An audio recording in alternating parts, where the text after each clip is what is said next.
Diversity has developed a number of different meanings over the years, and I think initially it was meant to kind of bring together all the different elements in society that are regarded as being marginalised or oppressed in some way or subject to discrimination.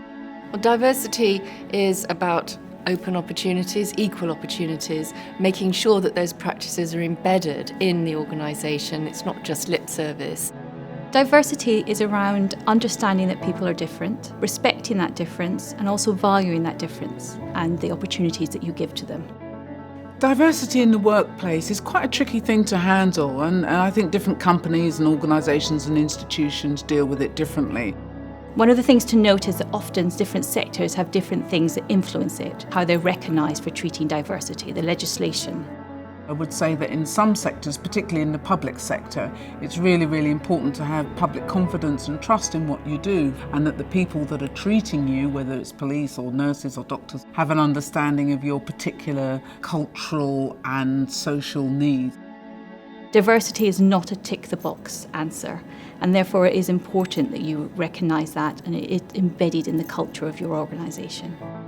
Being aware of difference, being aware of diversity has a fundamental bearing on the type of people who come into the workplace. And the sooner we find the way to negotiate difference, the more likely we are to live in a society which is both more equal and more prosperous.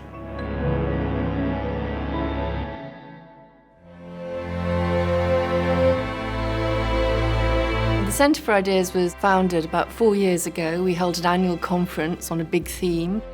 It's a virtual research institute. It works across the university, and very much its purpose is to bring together academics and students from right the way across the university to talk about key topics. It's a great opportunity for us to exchange social capital. You learn so much from different cultures, but what's overlooked a lot of the time is where those things overlap. It's always had at its heart difference, and a diverse range of disciplines and a diverse range of views and a diverse ways of dealing with higher education. We're in London, which is one of the most diverse cities in the world, and because of that we're able to see so many different leaders in positions of power, which might liberate some people from different cultures to actually stand up for their rights and make sure that they're getting the top jobs as well. Everyone reacts better when they're valued. If you are a customer and you feel you're truly understood, then you're much more likely to be loyal. If you are a stakeholder and you feel that you're understood, you're much more likely to be engaged. As a result, diversity can be really impactful in your success of your business.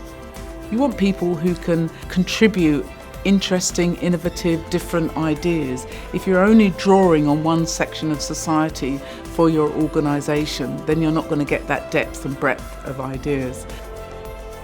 Well, Middlesex University prides itself on a very diverse and varied student population, and indeed staff as well.